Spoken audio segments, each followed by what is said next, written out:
All right, Ethan. So the first question I'm going to kind of present because it came in this week, and we really, thought it was an interesting question, and we decided to do sort of a deep dive on it and show exactly, how we would do this and what we would do. And so the question is, and this is not an unusual situation. Um, hey, I am wanting to retire in a few years, and I keep looking at it and trying to figure it out and trying to go, and I can't make it work. It doesn't seem like I'm going to be able to retire when I want to retire. And so, what do I do? Or what are some strategies? Or what are some ways to do this? And this is not an uncommon situation where somebody's, initial parameters, they actually don't work. And so anyway, we'll go through some of that, and I'm gonna jump back in between times here and just have some conversations with Eason so we can kind of flesh out some of the pieces too. Eason helps me do all of these financial plans, so he's very familiar with this. So I'll start with sharing my screen. We call this finding a retirement path, and I think this is incredibly important. You basically want to be able to find the path that works for you, and it's very motivational once you find that. So in this particular situation, we're looking at a scenario that doesn't work, and what path does work, and is that path acceptable? And if it is, you got it, and you move forward as far as that goes. So I'll give you, a brief run through of the basics for this particular plan. I made these people up. None of this is real, but it's based on, 35 years of doing these plans and 6,000 plans under my belt. And so, there's some reality to this, but we have Brad and Jennifer, okay, randomly chosen. They're currently 62. Right. And so that's an important age. A lot of people come to see us around that time frame. And, Brad's employed. He's making 100,000. Jennifer's also part-time employed. She's making 30,000. They're married. They live in California. Okay. So all of those are important data points. And so they want to retire at 65. So in talking to Brad and Jennifer, this is the most important component. They have other things that they desire to do and certain amounts that they'd like to spend, but the most important thing to them is to retire at 65. Because every plan, you can maneuver things around. We can say, what happens if you retire at 67? They don't want me to move that one around. Basically is what they're saying. I hear this a lot. We're tired. We've been working for a long time, and we would like to retire at 65. So then we have to figure out, well, what age are we planning to? How much time are we going to need the money? Well, that's really hard to tell, obviously, but we can use some averages. So if you look at a male age 65, average life expectancy is 92. Female age 65, average life expectancy is 94. So we'll do that, right? At least start with kind of the averages as far as that goes. The biggest challenge in financial planning by far is longevity. If somebody doesn't live very long, then, it's not very hard to accomplish that financial plan. It's somebody that lives a long time. And so you definitely want to push the envelope a bit as to, what you're looking at. I mean, this is 30 years of almost essentially of time that they're going to be withdrawing and using this money. So that's what makes retirement planning a challenge, is kind of making the money last that long as far as that goes. Now, here's some of their other issues, and this has to do with what we call the goals. Really, this is the outflows. This is the money that's going out. And so they have figured out that they need about $75,000 a year, all right, to pay for the things that they like to do, their travel and their bills and everything else that they want to do. And, again, they're retiring 65. We've also broken out a cost for healthcare. So roughly $9,500 for Medicare once they retire. That will grow at a faster rate than inflation. That's why we build that out. And then we set, we put in a dollar amount for car, truck type of thing, 30,000 every 10 years. We built that out as a separate thing because it's kind of lumpy, and it's just one of those things. There's all kinds of things we can put in there. I'm trying to keep this simple, but this is the basic concept. So here's the outflows. Here's what we want to outflow. Here's, what one of the income sources is Social Security. And so they say, okay, when we retire at 65, we want to take Social Security when we retire. And we think that's the, one of the part of our plan. And so Brad would be getting almost 28,000 of Social Security, and Jennifer would be at almost 14,000 of Social Security. And if they live to their average life expectancy, they might get $1.2 million out of Social Security. So that's pretty cool. And then here's some of the assets that they have. 450,000 in Brad's 401k. He's still adding for the next 3 years, 13,000, and he's going to get a match and what have you too. So Jennifer's adding to her 401k. She has 150, about $1,800 a year, and they saved up about $250,000 in kind of checking savings, those type of things. And so this is their asset base that they're going to be withdrawing from for income needs above Social Security, as far as that goes. They have a house. It's worth a lot, $1.2 million. And they don't at this point have it in their plan to sell it. They want to start off the planning process just saying, hey, what if we just don't use it in the plan, right? So we don't count it. So we'll start there and see what happens. Okay. So now we can run this current scenario through what is called Monte Carlo simulation. So Monte Carlo simulation allows me to push this button. It'll run their plan 1,000 times. And every time it runs the plan, it lets the computer randomly choose amongst the different variables. And so it's really, really awesome. It's a great way of telling. It's supposed to be replicating their life. So if I push this button, boom, here's the Monte Carlo simulation. And if you right away, you can tell this is somewhat problematic. There's so many times here out of 1,000 that it ran out of money before they ran out of time. There was 220 successes and 1,000 trials. So that's not very good. Basically, it means they have 4 times out of 5, they're going to run out of money. That's not a comfortable retirement. And so, that's one of the pieces that, we would deal with here. So we've got this situation. They want to retire at 65. They want 75,000, medical, truck, car. They've got Social Security at 65 coming in and all these things, and keep the house. It doesn't work. All right. At least for those parameters, that's not a path, right? I mean, that would be a successful path. And so then it's a matter of trying to figure out what to do next, right? One of the things that we would look at next is really kind of the Social Security arena. And so this is, again, one of the things that Ethan helps with, is trying to, figure out these areas and what, we test and test and test and try to find some of these different things that can work to make some of these plans work. Yeah, Social Security is important. And the nice thing about it is you really don't have to do anything to get the additional money. There's nothing coming out of your wallet. It's just making sure that you take at the right times to maximize your chance of success.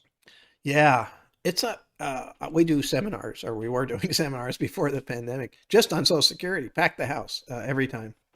And people are very curious about how you maximize Social Security. And it is amazingly complex. It's incredible how it works. And it's also kind of controversial, honestly, because people are worried about it surviving, right? That's a big issue. That certainly came up just a few weeks ago. And so, I should take it earlier. But if you take it earlier, that could be very detrimental to you financially. And Social Security has never failed, even though it's been talked about failing forever, back to the 40s. I remember going to a class on Social Security, and the person teaching the class had a whole bunch of different headlines. And one of them, a Time magazine from 1940, about Social Security is going to fail. Well, it's still here. All right, a lot of times that it is pretty easy to fix. So personally, and the study that I've done, I do not think it's going to fail. So then it's a matter of making the right choice and getting to the right spot with Social Security, especially in a planned situation like this where it's not working under the current scenario. All right, so let me show you what we would do there. Inside of this program, this financial planning program is called Money Guide Pro. We've been using it for a long time. I really like it. Let me describe this chart. I think you'll find it interesting. So the current strategy we're using right here is this 65 for both of them. It's also the same strategy number 3. It's the same concept, but it shows how much they would get, right? With a total amount, probability of success. And then what they call the break-even point is actually, if you took it at 65 versus different ages, when do you break even on that? So this is the case 67, but here's something really fascinating. They could take it now, essentially, and they're both 62. They would give up about a couple $100,000 in total, in terms of their, amount if they live to the average life expectancy that's in there. And that knocks their probability of success down all the way to 12%. They almost cut their probability of success in half just because they take Social Security at 62. This would be wildly detrimental to them to do that. And so I think this is something very fascinating to take a look at. They could take it at full retirement age, which for them is 66 and 10 months, 66 years and 10 months. They would make more. They get, more total. They have, probability of success jumps up to 24%, right? In that case, their break-even point is 72, so a little bit longer, but still probably make it to 72, especially on the average. Or they could take it both at age 70, and this is where they get the most money, 1.4 million. Break even point is 76. So again, if they live past 76, they're better off taking it at 70. But I'd probably choose this one here where Brad takes it at 70 and Jennifer takes it at full retirement age, 66 years and 10 months, because this is the highest probability of success. And I like that. And I think that this kind of works, allows them to take at least some of it a little bit earlier, just almost a year and 10 months past retirement. But more importantly, and this is critical, the bigger one, so Brad has 27,000, she has 13, etc. The bigger one survives. So in other words, if one of them passes away, the smaller one goes away and the bigger one stays. But look at this, it's kind of interesting. The total amount they'd get at 65, and again, I'm going to round here very simply, but if you add 27 and 13, you get 39,000. Look at that. Just his all by itself is 39,000 by waiting to 70. So if something happened to one of them, they're actually replacing this entire amount that they would have taken at 60. And they're getting, and that's why the probability of success jumps from 22 to 25. And we can see that, if we go in and push the button, there it is. You can see the spaghetti pattern here, so to speak, is at 25%. And so this is kind of a really an important piece of the puzzle, especially in these situations, is trying to maximize that Social Security. All right, so now the next thing we want to look at is the possibility of selling the house. So this is an interesting one. I have clients all over the country because they've moved from here. House values are very high here, and they can usually go someplace else and buy something cheaper. Brad and Jennifer have actually told me that they have a son in Las Vegas, and they don't really want to live in Vegas itself, but they've heard great things about Henderson, Nevada, which is not far away, and some of the retirement communities there. And I actually have some clients that live in Henderson and live in a retirement community, and they love it, and they think it's the best of all worlds because there's no state tax in Nevada. They can tell me that they can actually see the strip from where they are, but they're not in that whole hustle bustle of the Vegas part. They still have this kind of nice town in Henderson, but if they want to, before the virus or after the virus here, they go into shows. There's some great restaurants there, so they kind of have this access. And of course, the airport flying in and out of Vegas, is unbelievable. You can go almost anywhere from there. So, that would be, and prices for homes there are much cheaper than they are here. So they might be able to capture something out of that. Yeah, and especially in the Bay Area, tapping into the asset of your house is important, or can be important if you're on the essentially with your plan is in trouble, because you have such a big asset here that's appreciated if you've been here for multiple decades. And maybe a sale is good for you, but there's other options if you really want to stay. Like you can tap it using a reverse mortgage. That might affect your how much you give to your estate, but you want to have a successful retirement over giving more money to your estate. Yeah, it's a good point. I mean, so if you really want to stay in your home, there are some issues, some ways to kind of deal with that. And one is the possibility of a reverse mortgage. Sorry. And what happens there is essentially instead of you taking a mortgage out and paying it back, they actually pay you. a little bit a month, and every time you get paid, your mortgage value grows. And so again, that could be detrimental to your beneficiaries, but you get to stay in that home. And actually, one of the nice things about this area so far is the appreciation of homes has been so dramatically good that you'd be able to stay here longer and maybe get even more appreciation than you're taking out in a loan. And your beneficiaries actually do better than moving to Henderson, Nevada. So the reverse mortgages, you have to be careful. Some of them aren't very good, but there are some good ones now. They used to be horrible, but now there's some decent ones. They just have to pick and choose and be a little bit careful there. But it is really, it is an alternative as far as that goes. And so, and that's part of this process. And find your path, find your retirement path. And everybody's got a different path. Everybody's got different desires and things that they want. In this case, with Brad Jennifer, they said they're okay looking at the concept of moving, in this case to Henderson, Nevada. So let's take a look at that and see how that plays out, what difference that makes. Okay, so again, now we go back to their basic information and we put Nevada here instead of California, right? Because now the program will actually calculate the taxes in a different way. It was calculating it staying full-time for the rest of their lives in California.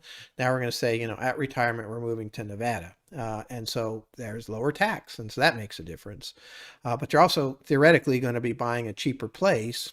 And so let's just say in their case, that they get an extra 250,000. So they sell their house, they pay the realtor, they take care of any moving costs, they put some money into their new place, which seems to always happen when my clients move, or some furniture or something that's needed, and maybe there's some taxes depending on the situation, and let's say they net after all of that 250,000 that they can now put into kind of their investments, and all of these things are invested at 60% stock and 40% bond, except for the checking, which is what we call cash, basically.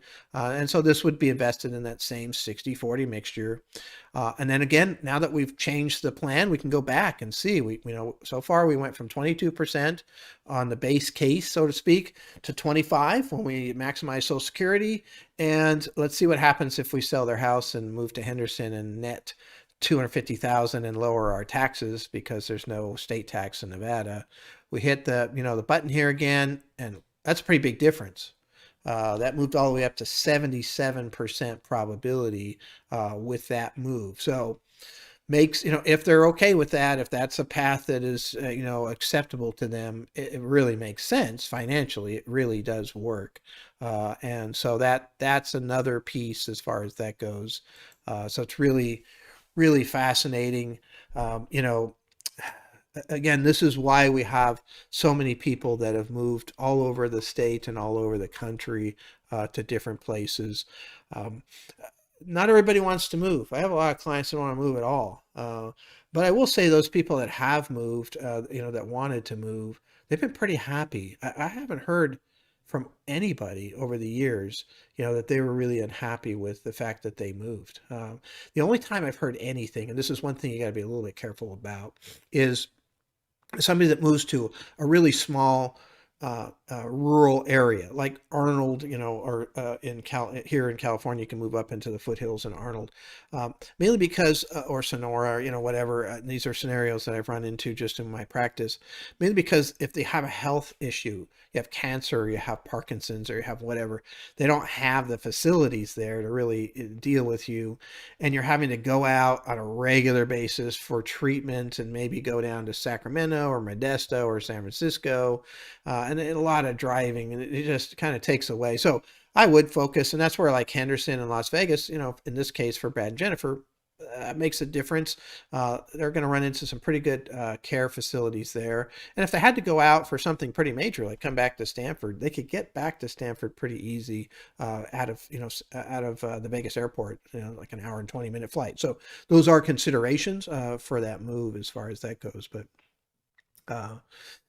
the next thing, though, we're still at 77%. And one of my kind of lines in the sand that I like to try to do, I like to try to get these plans to at least 85%.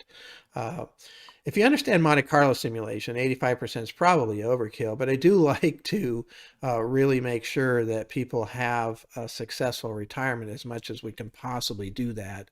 Um, and so that's where, taking a look now at their budget as far as that goes would be kind of the next big piece to take a look at. All right, so go down here. So let's just say we take a little bit off. They had 75,000. Let's say we take that down to 70,000. It's about $400 a month. It's possible, and my client who lives in Henderson talks about how much cheaper it is there just to go out to eat, go to the grocery store, all these things. It's possible, that we could be moving to Henderson and spending a little bit less anyway and still have the same exact standard of living. And so let's just see what happens here if we just reduce that a little bit. And so we would hit the Monte Carlo simulation button again, and here we are. Hey, we did it. We're over 85%. 88% is great. So think about what just happened here. They come in, they're a little bit concerned because it doesn't seem like their plan's going to work, and they're right. Retiring at 65, taking Social Security at 65, keeping their existing house as is with no other alternatives, uh, really, it's not going to work. I can say that pretty emphatically. When you're at 22% probability of success, you're going to run into problems. Um, and then they go through a process where we're going to maximize Social Security, and we say, okay, great, that gets us up to 25% probability of success. Brad takes it at 70. Jennifer takes it at full retirement age. So that's good. We live off of the other assets that they've got in the interim. And that's what the plan is showing you. It works. It works better than taking Social Security at 65. And it works way better than taking Social Security early at 62. Then we sell the house and we net some money. We save some taxes by moving to a lower tax state. And we end up with, a 77% probability of success. Cut the budget by a little bit, and all of a sudden we've got a plan and a path that works. I talk to them, we make sure the budget works, they really look at that, they're okay with the home move at retirement, and all of these things happen, and that's their path, that's their retirement path. And now we just keep working on that, and we look at this plan every 6 months to try to see what happens. Does it change? What's the probability of success? Or is the house now worth more or less? Is the stock market doing well or not? Those types of things that can have an impact. And so that's the overall process as far as that goes. And I think it's really interesting altogether as far as I'm concerned. Um, Comments, Eason? Yeah, and the nice thing about it is like, say you want to test different scenarios, like at different like kind of forks in the road. Say we test a reverse mortgage versus sale of a home and moving to Henderson, and we could have both those scenarios, and we can play and just see, maybe they want to move to Henderson as kind of like a last resort, and if they could figure out how to stay at this house, they would do that because they've invested so many years. This is where they're set up their roots. Yeah. Yeah, that's the beauty of it. Actually, I mean, this is a fairly simplified, presentation of what you're looking at, and your situation might be a lot more, complex, but we can essentially model and ask questions and get an answer, and usually 1,000, trials to get that answer. This is an amazing time frame to be looking at retirement and retirement planning. The tools that are available are incredible. And yeah, you're exactly right. I mean, we actually do that a lot. Ethan and I will kind of meet before we, present every plan and just start to do a lot of what ifs. What if this happens? What if we do that? What if the mortgage is paid off? Or, whatever it is that, we look at. And we do find some things that consistently work and some things that consistently don't work, so that's helpful for us to kind of guide us in a quicker fashion. But it's really, really interesting as far as that goes. I find this, work to be fascinating as far as that goes. Now, the one thing we didn't really talk about too much is kind of the investing arena, because it is important to try to get the best rate of return that you can. That's for sure. And we've, created a scenario here where we've got, 60% stock and 40% portfolio. We're just looking at kind of a generic scenario. I just wanted to show you what our portfolio looks like for those mixtures, so you can get an idea of how it works. And so this is our 60% model here. And you've got a scenario where the blue is kind of the stock and the green is the bond. So here's a couple things. Number one, I'm a big believer in buying basically the whole market. I'm also a big believer in buying exchange traded funds, which are very well diversified pieces. So give you an example. This is a Vanguard Total Stock Market Index. It has a little over 3,800 different stocks, which is almost all of the stocks in the U.S. market. We can buy it with one ticker symbol, VTI, very simple, and we can buy and sell this. There's no commission to buy or sell it either, which is really nice. So that's a piece.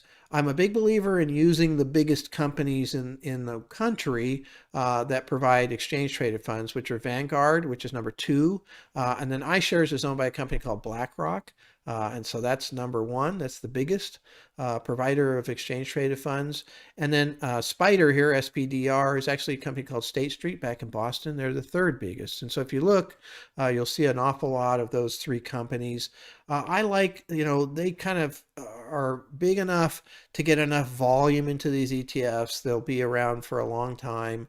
And also that bigger size allows them to lower the internal fees. I believe the internal fee, for example, on this total stock market index is now 0.03%. So very, very efficient portfolio with this mixture. We can buy the S&P 500 with one ticker symbol instead of buying 500 stocks.